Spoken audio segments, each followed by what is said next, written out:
En esta sesión vamos a hablar sobre el pecado personal.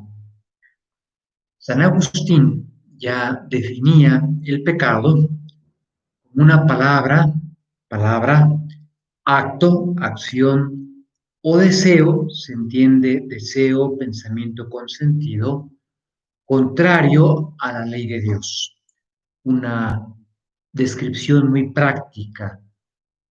Palabra, acción o pensamiento o deseo con sentido que vaya en contra de lo que Dios ha previsto para la persona humana en el uso de su libertad. La teología medieval definió el pecado en base a dos elementos: un rechazo de Dios, una aversión de Dios y una conversión, un volverse hacia las criaturas. Con una terminología más moderna, podemos decir que el pecado es un acto humano malo. Acto humano porque es una acción pensada y querida, una acción libre sobre la que yo tengo control. Y malo desde el punto de vista de la moralidad, es decir, una acción que me aleja de mi fin último. Se dice que el pecado es el único mal en sentido absoluto, porque los demás males serán relativos. Por ejemplo, una enfermedad es un mal porque es la ausencia de un bien que yo quisiera tener, que es la salud. Pero la enfermedad no necesariamente me aleja de mi fin último, sobrenatural, que es la felicidad, la perfecta posesión del bien, la eterna bienaventuranza. Incluso una enfermedad puede ser una ocasión de orientarme con más decisión hacia ese fin último sobrenatural. En cambio, el pecado sí me aleja de ese fin último. Distinguimos pecado personal, el que cada uno realiza actualmente, del pecado original, que es el pecado con el que todos nacemos. Es como una enfermedad heredada. Alguien puede nacer y ya nace con una enfermedad, nació con hemofilia, nació con COVID, ahora sabemos que las criaturitas pueden nacer ya con este virus. El pecado original se cura por el bautismo, pero permanecerá en la persona una debilidad contra la que hay que luchar y que nos hace crecer en mérito sobrenatural. En la medida en que yo lucho contra esa debilidad que yo tengo heredada, transmitida junto con la naturaleza humana, puedo ir fortaleciéndome en la virtud y puedo ir ganando en mérito sobrenatural. Ya hablando del pecado personal, se puede distinguir que hay pecados contra Dios, pecados contra el prójimo, pecados contra uno mismo. Contra Dios, la idolatría, el odio a Dios; pecado contra el prójimo, robarle al prójimo, faltar a la caridad con el prójimo; y pecados contra uno mismo cuando no busco rectamente mi bien. Pero en definitiva, todo pecado acaba siendo un pecado contra Dios. La distinción más importante dentro del pecado es la distinción que seguramente hemos estudiado desde el catecismo de la infancia, que es pecado mortal y pecado venial. Según se pierda la gracia santificante, que es la vida del alma, o no se pierda esa gracia, aunque pudiera yo ofender a Dios. La distinción es esencial, no es de grado. No es que el pecado mortal es como un pecado venial más intenso, no, es otra situación. La comparación es como estar enfermos y morir. Se ve con claridad que son dos situaciones muy diferentes. Oíamos hace poquito el testimonio de un médico que estuvo enfermo de COVID en un estado muy crítico, pero gracias a Dios se recuperó y está muy agradecido con Dios por haberse podido recuperar. Podemos estar muy enfermos, pero es una diferencia esencial hacer ya un cadáver, alguien que ya murió. El pecado mortal supone tres condiciones: materia grave, plena advertencia o pleno conocimiento y perfecto consentimiento. La materia grave supone que el objeto moral de la acción, tema que ya estudiamos, es gravemente contrario a la ley de Dios. Yo ofendo a Dios en algo grave de acuerdo a ese plan que Dios tiene para su criatura humana. Los otros dos requisitos se refieren al acto humano con el que yo realizo esa acción y hacen que ese acto humano sea pleno. El pleno conocimiento o la plena advertencia quiere decir que me doy cuenta de lo que estoy haciendo y advierto que eso es un pecado. Y el consentimiento quiere decir que advirtiendo que aquello es una acción pecaminosa, yo abiertamente la quiero. Si falta alguna de esas tres condiciones, el pecado podrá ser venial. Por ejemplo, si hay una materia que no es grave, aunque el acto humano con el que yo realicé aquella acción sea pleno. Por ejemplo, hay faltas a la caridad, hay mentiras que no son graves, por tanto, no hay pecado mortal. O bien, siendo la materia grave, no hay plena advertencia, no hubo un conocimiento pleno de lo que se estaba realizando, o bien el consentimiento no fue perfecto. Yo no quise aquello, estaba quizá en un estado de semiconsciencia, semidormido. Si no hubiera advertencia en lo absoluto de lo que se está realizando, pues no habría ni siquiera pecado venial. Es interesante recordar que para que haya pecado mortal, no es necesario que uno quiera ofender directamente a Dios. Basta con que yo quiera algo gravemente contrario a lo que Dios quiere. Por eso se acuerdan de esa definición medieval tan precisa. Un rechazo a Dios porque hay un volverse hacia las Escrituras. Por ejemplo, en los pecados de pureza, no se busca ofender directamente a Dios, sino simplemente procurarme el placer que aquí y ahora me ofrece pues el propio cuerpo, esta acción desordenada, etc. La gravedad de un pecado, siendo pecado mortal, será todavía mayor dependiendo del objeto moral. Nos acordamos de este tema.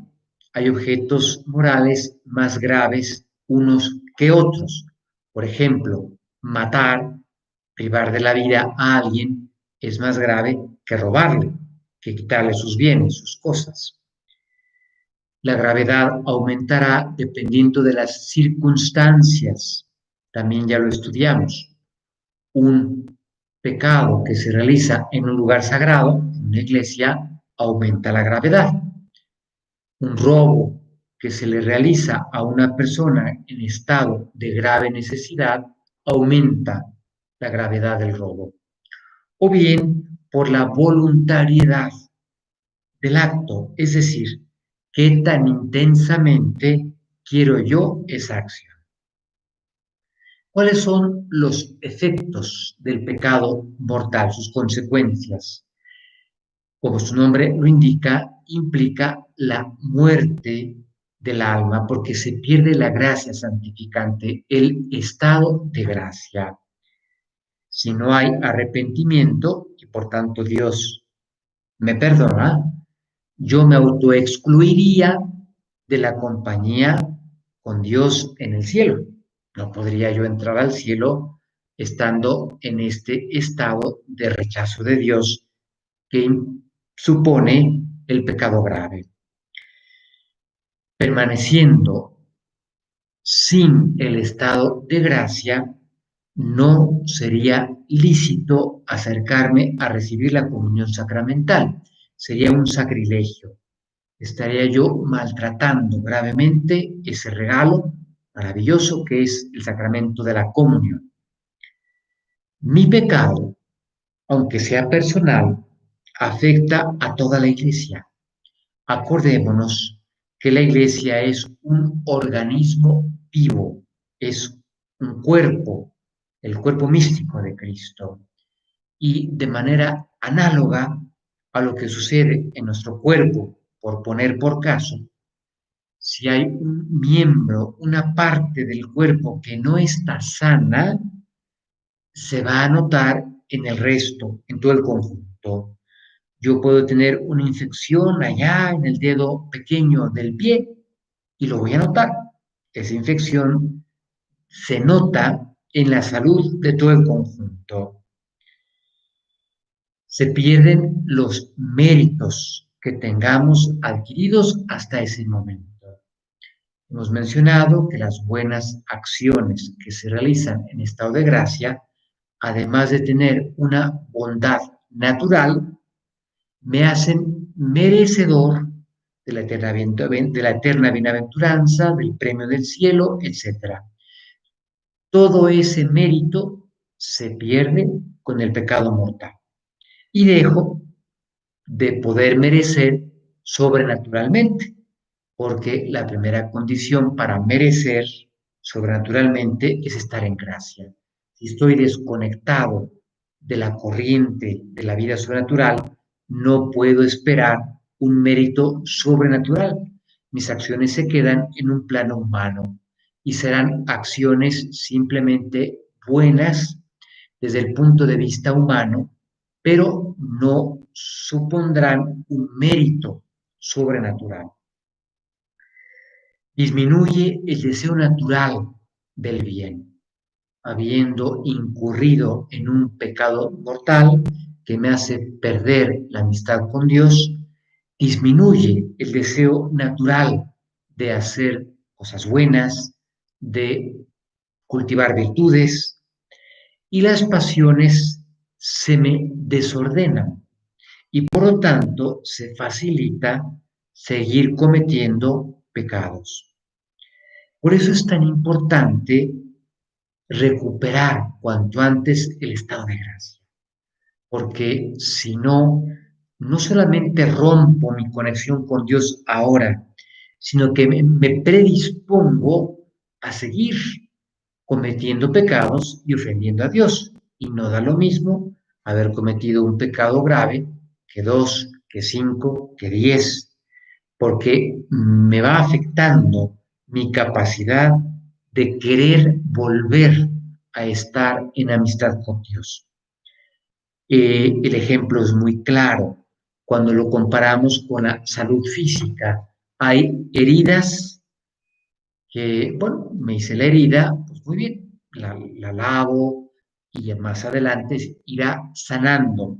Pero hay heridas graves que empiezan a provocar una hemorragia, por ejemplo, y que suponen ir cuanto antes a los primeros auxilios, al hospital, a urgencias, para poderme atender y evitar que esta herida se infecte, se haga más grave o incluso pueda llevarme a la muerte. Sobre el pecado venial, decíamos que es como la enfermedad del alma. no se rompe la unión con Dios, pero hay que estar atentos. Ahora con esto que hemos vivido del coronavirus, nos han dicho, ¿verdad? Que si yo creo que tengo los síntomas, pero no son graves, bueno, pues procure aislarme para no saturar los hospitales y estar atentos a que si los síntomas se agravan, pues entonces sí, ir a recibir una atención adecuada. El pecado venial no me hace perder la amistad con Dios, no pierdo el estado de gracia, no rompo la unión con Dios, pero sí se debilita la caridad, nos enfriamos. Pensarlo en un matrimonio, una pareja en donde uno de ellos no ha roto su unión con el cónyuge, pero se ha permitido tener un trato de algo más de familiaridad con algún colega de trabajo en la oficina. ¿Qué sucede en su relación con su cónyuge? Ya se enfrió. Ya no voy a percibir a aquella persona con el mismo cariño. Igual con Dios. Ya permití una cierta traición, aunque sea pequeña, y por tanto mi amor hacia aquella persona, en este caso hacia Dios, se va enfriando. El pecado venial impide avanzar en las virtudes, es como una pequeña enfermedad. Si alguien es deportista y es corredor, si tengo un pequeño catarro, si tengo una pequeña lesión en el tobillo, lo voy a notar. Cuando salga a hacer ejercicio, el rendimiento no es igual. Lo mismo sucede en la vida moral. Disminuye mi capacidad de cultivar virtudes y me dispone al pecado mortal. Una enfermedad no atendida debidamente me puede llevar a la tumba. Nos contaba un doctor en su testimonio que el papá de él, en 12 horas, habiéndose enfermado del COVID, murió. Una enfermedad del alma no atendida debidamente, el pecado venial no atendido debidamente, me puede llevar al pecado mortal.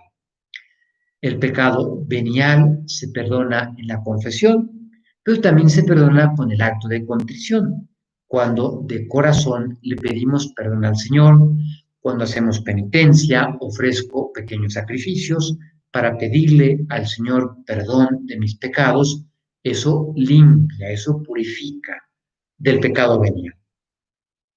Tener especial atención con lo que la teología espiritual llama el pecado venial deliberado, que consiste en consentir, aceptar, permitir el pecado, porque ya sé que siendo venial no me hace perder la gracia.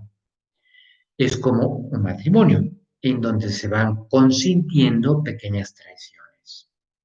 Se llega a un estado de enfriamiento de la relación, igual con Dios. Y ese estado de enfriamiento ya crónico en mi relación con Dios se llama tibieza y es una enfermedad del alma bastante funesta. Cuando en la teología espiritual se habla de pecado contra el Espíritu Santo, nos acordamos que San Marcos en su Evangelio nos dice lo siguiente, son palabras de Jesús, os lo aseguro, todo se les perdonará a los hijos de los hombres, los pecados, hasta la blasfemia, pero quien blasfeme contra el Espíritu Santo jamás tendrá perdón.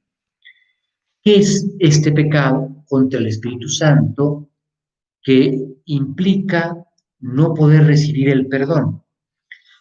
Recordar que la misericordia de Dios es infinita, no tiene límites, pero el que rechaza esa misericordia, el que se obstina en el pecado y no me abro a recibir ese perdón, imposibilita que Dios me perdone.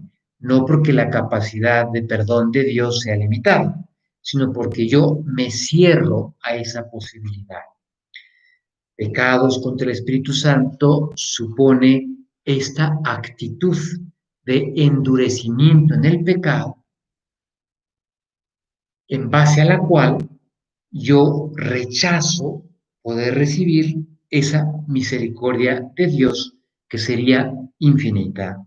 Pedirle al Señor que nunca nos endurezcamos nuestro pecado, que por grande que haya sido mi falta, yo siempre tenga plena confianza en que si me arrepiento, el perdón de Dios está siempre a mi disposición. Luego hay que mencionar que el pecado puede proliferar. En primer lugar, en cuanto a la propia persona. Cada pecado, ya lo mencionábamos, crea una facilidad para seguirlo cometiendo. Acuérdense que yo siembro un acto y lo que voy a cosechar es un hábito. Las acciones tienden a replicarse, a reproducirse. Si son buenas, dan origen a hábitos buenos, que son las virtudes. Pero si la acción fue mala, el peligro es que se crea un mal hábito, que es un vicio. Una mentira me predispone a seguir mintiendo. Luego se suele hablar de pecados capitales. ¿Cuáles son estos? El nombre viene de la palabra latina caput, capitis, que significa cabeza. Son pecados que originan, son cabeza de otros pecados. Y la teología espiritual menciona 7. Primero, la soberbia, que es el principio de todo pecado. Es la estimación demasiado alta de la propia valía personal. La avaricia, ese deseo desordenado de bienes ajenos. La lujuria, la ira, la gula, la envidia y la pereza. Son los 7 pecados capitales. Algunos de ellos los vamos a estudiar cuando nos metamos con detalle al Decálogo, a estudiar cada uno de esos 10 mandamientos. Pío XII, ya estamos hablando de hace 70 años, mencionaba que el gran mal de nuestra época, perder el sentido del pecado, un oscurecimiento voluntario de la propia conciencia, que ya me hace no ver pecado donde sí lo hay, o incluso negar que haya pecado. Las acciones humanas son las que son, y eso no tiene nada que ver con mi fin último, que es la felicidad. Gran error, y lo notamos en el contexto cultural que nos toca vivir. ¿Cuántas personas realizan pecados con una gran facilidad y no advierten el daño tan tremendo que hay en esas acciones? El pecado es un acto personal, pero tenemos una cierta responsabilidad en los pecados cometidos por otros cuando cooperamos a esos pecados, porque los aconsejo, porque los apruebo, porque pudiendo impedirlos, no lo hago. Pensar si tendríamos que revisar nuestra conciencia para pedirle perdón a Dios de pecados a los que yo he cooperado. Finalmente nos tocaría hablar del tema de las tentaciones. Las tentaciones son invitaciones, sugerencias a pecar. Suelo poner el ejemplo de si uno llega a una recepción, a una fiesta, y a lo mejor en cuanto me ve, el mesero que está atendiendo a los invitados a ese evento, me ofrece una charola con unas copas muy bien preparadas, distintas bebidas. Es la tentación, la invitación. pero depende de mí aceptar o no aquello que se me ofrece. Y a lo mejor me ofrecieron aquello 15 veces. Y yo las 15 veces dije, no, gracias. La tentación es la invitación, es una inducción a pecar, pero el pecado depende de la libre aceptación de cada uno de nosotros. Lo dice la Sagrada Escritura, Dios no permitirá que seamos tentados más allá de nuestras fuerzas. La teología moral, la teología espiritual, identifican tres causas de tentaciones apelando a lo que nos enseña la Sagrada Escritura, concretamente San Juan, que habla de mundo, demonio y carne como causas posibles de tentaciones. El mundo no es la creación tan bonita, aquí está, como les he ya enseñado, un rinconcito de un jardín que tenemos aquí atrás, sino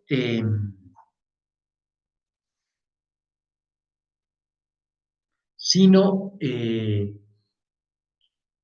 lo que en el mundo me invita a pecar. Los malos ejemplos, las facilidades que el mundo da para pecar.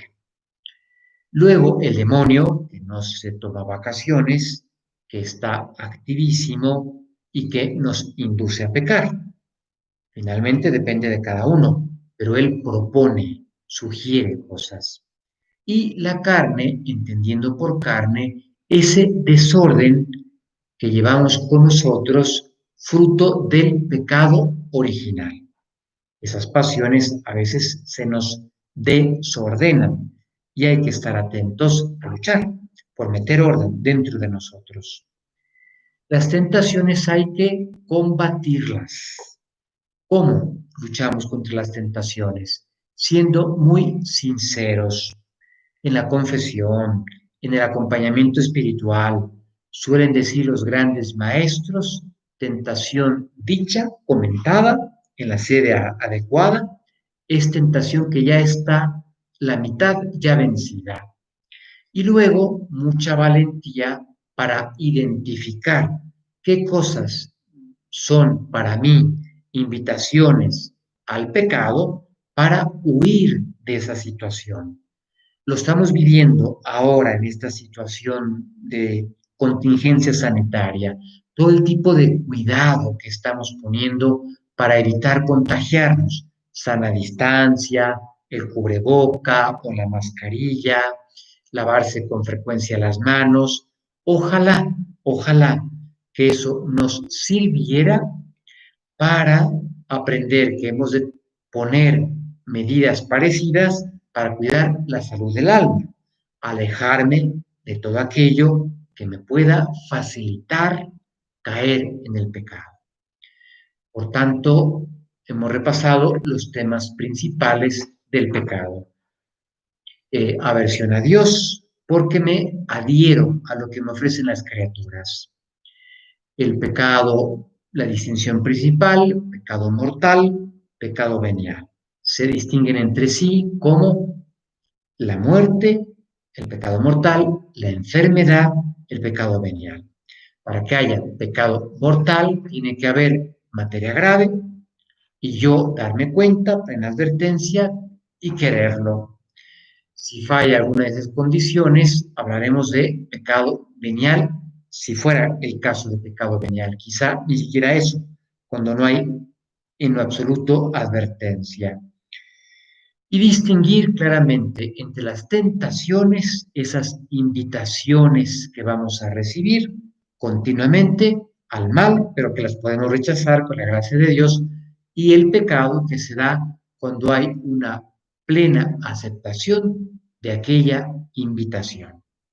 Aquí concluimos este capítulo importante para recordar este tema clave de la teología moral, que es el acto humano desordenado, que es el pecado. Con esto cerramos nuestra lección y seguiremos para posteriores lecciones. Una gran alegría de haber coincidido con ustedes.